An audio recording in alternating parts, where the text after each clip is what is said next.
What's up, YouTube? To all the haters out there who say using they, them as a singular pronoun to refer to one person is wrong, I'm about to show you what the evidence says. 2 months ago, for Pride Month, I made a video putting cringy things to say to trans mass people on a tier list.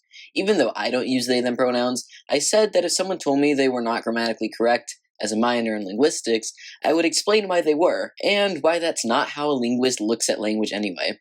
I mentioned making a video going into more detail, and you guys seem to want to watch that, so without further ado, I hereby enter into evidence both the historic and linguistic case for they-them pronouns, as using singular they for someone is not only grammatically correct, but also a natural part of the evolution of the English language. First of all, if things having a historic precedent is your jam, I'm going to show you how singular they-them pronouns have been used for the last 700 years in the English language, with 4 examples from literary works written before the US was even its own country, as English speakers have employed they to refer to a person whose gender is unknown, unspecified, or irrelevant in the context for centuries, dating all the way back to the Middle Ages. The Oxford English Dictionary traces singular they back to 1375, where it appears in the medieval romance William and the Werewolf. The poem uses singular they to refer to an unnamed person. Here's the Middle English version. In modern English, that's each man hurried till they drew near, where William and his darling were lying together. Notice how the singular they is used to refer to each man, even though it could very well say each man hurried till he drew near. They-them pronouns for the win. Next, let's go back in time to the 14th century. Geoffrey Chaucer is widely credited as the father of English literature. He was one of the first well-known authors to write in Middle English instead of the prevailing literary tongue, Latin, bringing legitimacy to the language. In his famous work, The Canterbury Tales, written in the late 14th century, Chaucer used they to refer to a singular antecedent. Whoso is a word from Middle English that functions similarly to the word whoever, as a quantified expression that is syntactically singular, but then is paired with the pronoun they. So you could kind of read this as, and whoever did blah blah blah, they will come up. Shakespeare is well known for using over 1,700 words for the first time in English, because language is flexible and meant to change, but that's something I'll get into more later. Anyway, Shakespeare utilized singular they in his plays, as seen in The Comedy of Errors, when he wrote, "There's not a man I meet but doth salute me, as if I were their well-acquainted friend." Shakespeare could have said, "There's not a man I meet but doth salute me as if I were his well-acquainted friend," but he used singular they. If that's not enough, maybe the Bible will convince you. Here are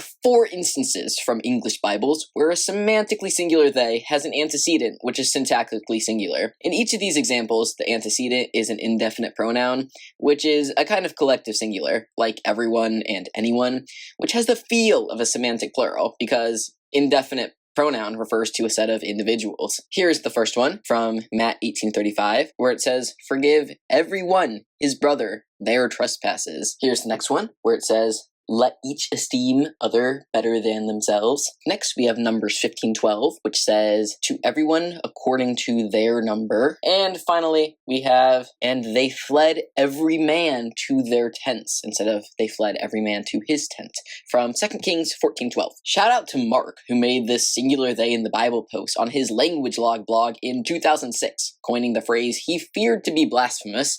Singular they. God said it. I believe it. That settles it.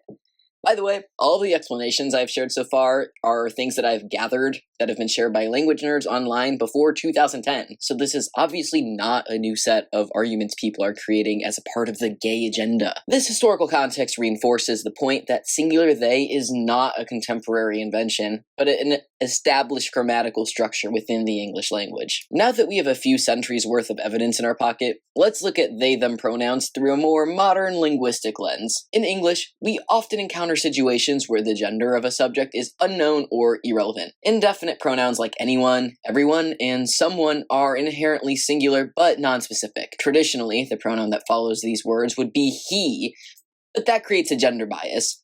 Using he or she instead of he is clunky and impractical in both conversation and writing. Singular they has naturally filled this gap in our language. As NPR has said, everyone uses singular they, whether they realize it or not. Think about how naturally it comes out with this sentence.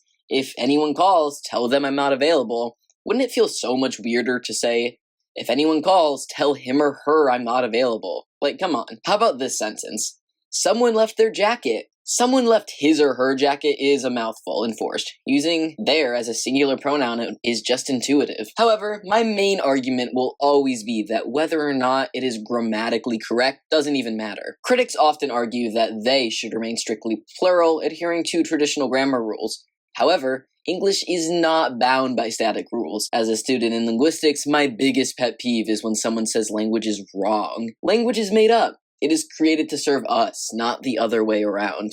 It changes and evolves as we do. That brings us to prescriptive versus descriptive language. Think of prescriptivism as your strict English teacher who thinks language must be correct with good and bad and right and wrong, trying to preserve older norms and judging the correctness of language. On the other hand, descriptivism analyzes the patterns and structures of language as it is being used. Linguists see language as neutral data to be analyzed with grammatical, morphological, and phonological patterns that govern it. This means if you are using language in a way that can be understood and are following established patterns in your dialect, then you are grammatically correct. Our dictionaries record and catalog our language, making them descriptive. They tell our language as it is, not as it should be. For example, one could argue that Google is a noun, as it is literally a brand name for a search engine. But the dictionary also records another definition, because our society uses Google as a verb often. This follows a long history of nouns becoming verbs in the English language, which Benjamin Franklin hated, by the way.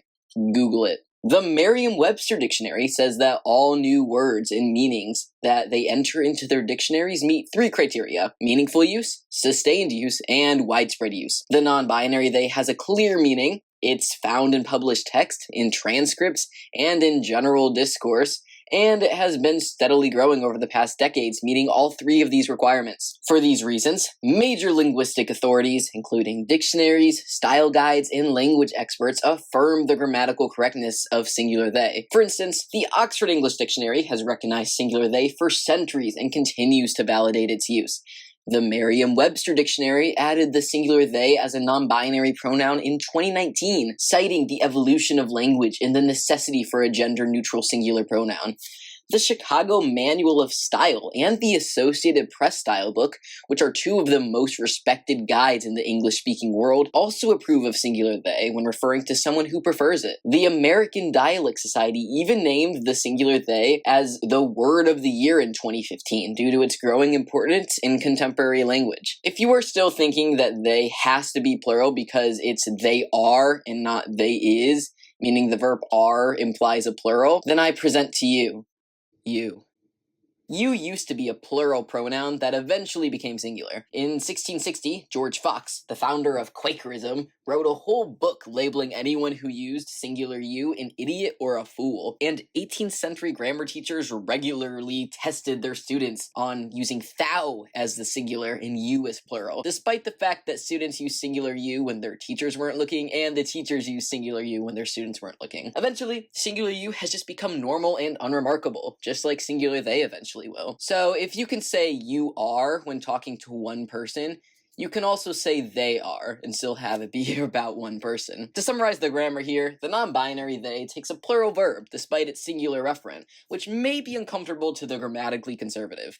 It's helpful to compare it to the pronoun you, which was initially plural, which is why it also takes the plural verb even when it's referring to a singular person. You are has of course been perfectly grammatical for centuries, even when the you is an individual. The same can be true for the pronoun they. Further contributing to the necessity of the singular they, English lacks a true gender-neutral third-person singular pronoun other than it, which is usually seen as dehumanizing when referring to a person. Singular they fills this linguistic gap nicely. Consider how weird it would sound if I said, my family's coming over, it is bringing pizza, instead of they are bringing pizza. Even though the verbs don't match in the sentence, they are makes so much more sense and sounds so much better. Finally, to those who simply think it's too confusing to use they to refer to one person, remember that pronouns can always be confusing. Take this sentence, for example. Jack asked Mike if he was sick.